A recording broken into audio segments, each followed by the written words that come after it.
এই বছর ৩রা আগস্ট শহীদ মিনারে ছাত্র জনতার জুলাই ঘোষণাপত্র ইশতেহার পাঠ কর্মসূচি অনুষ্ঠিত হবে। ১ জুলাই থেকে ৩০ জুলাই পর্যন্ত জাতীয় নাগরিক পার্টি এবং আমাদের অভ্যুত্থানের যে নেতৃবৃন্দ সকলেই একসাথে এই পদযাত্রাটি শুরু করবে এবং সারা দেশ প্রদক্ষিণ করে ঢাকায় ফিরবে। ফলে আমরা এই জুলাই গণঅভ্যুত্থানের পরে যে আকাঙ্ক্ষা নিয়ে আমরা বলেছিলাম নতুন বাংলাদেশ, বাংলাদেশ 2.0, আমরা মনে করি সেই বাংলাদেশ বিনির্মাণের কাজ, রাষ্ট্র পুনর্গঠনের কাজটি এখনও চলমান। ফলে সেই দেশ গড়ার লক্ষ্যে দেশ গড়তে জুলাই পদযাত্রা, এটি আমাদের ট্যাগলাইন।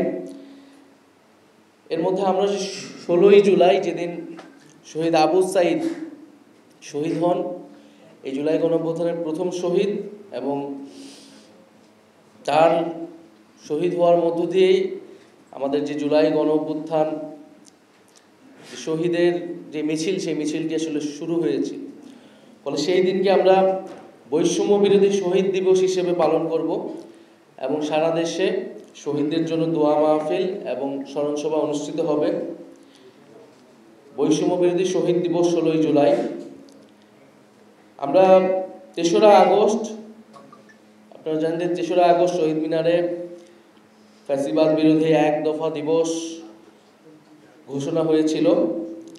আমরা এই বছর ৩রা আগস্ট শহীদ মিনারে ছাত্র জনতার জুলাই ঘোষণাপত্র ইশতেহার পাঠ কর্মসূচি অনুষ্ঠিত হবে।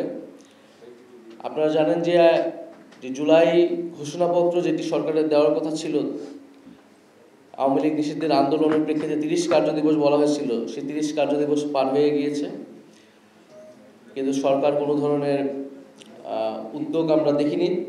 এই জুলাই ঘোষণাপত্রের দাবিটি ছিল যারা অভ্যুত্থানকারী ছাত্র নেতৃত্ব, তাদের পক্ষ থেকে এই দাবিতে এসেছিল যে জুলাইয়ের ঐতিহাসিক প্রেক্ষাপট, সাংবিধানিক স্বীকৃতি, শহীদদের মর্যাদা ইত্যাদি নিশ্চিত করার জন্য আমাদের এই জুলাই ঘোষণাপত্রটি প্রয়োজন। ফলে সরকার যেহেতু এটা তখন বলেছিল সকলের সাথে আলোচনা করে ঐক্যমত্যের মাধ্যমে এটি দিবেন, পরে আওয়ামী লীগ নিষিদ্ধের আন্দোলনের সময় এটি পুনরায় সরকারের প্রতিশ্রুতি দেয়, সেই প্রতিশ্রুতি সরকার রক্ষা করতে পারেনি।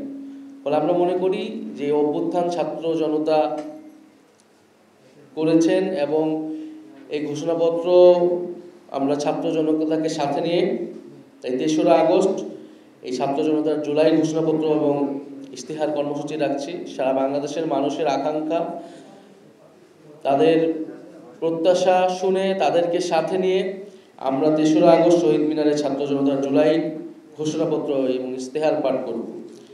এবং 5ই আগস্ট আমরা ছাত্র জনতার মুক্তি দিবস উদযাপন করব। 5ই আগস্ট আমরা জানি যে শেখ হাসিনা পলায়নের মাধ্যমে এই গণঅভ্যুত্থান একটা প্রাথমিক বিজয় অর্জন করেছিল এবং বাংলাদেশের মানুষ নতুন করে স্বাধীনতা এবং মুক্তি লাভ করেছিল। ফলে সেই মুক্তি উদযাপনে আমরা 5ই আগস্ট ছাত্র জনতার মুক্তি দিবস উদযাপন করব।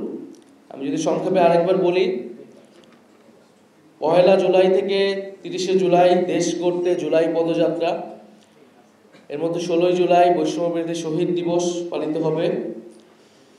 ৩রা আগস্ট শহীদ মিনারে ছাত্র জনতার জুলাই ঘোষণাপত্র ও ইশতেহার পাঠ, 5ই আগস্ট ছাত্র জনতার মুক্তি দিবস উদযাপন।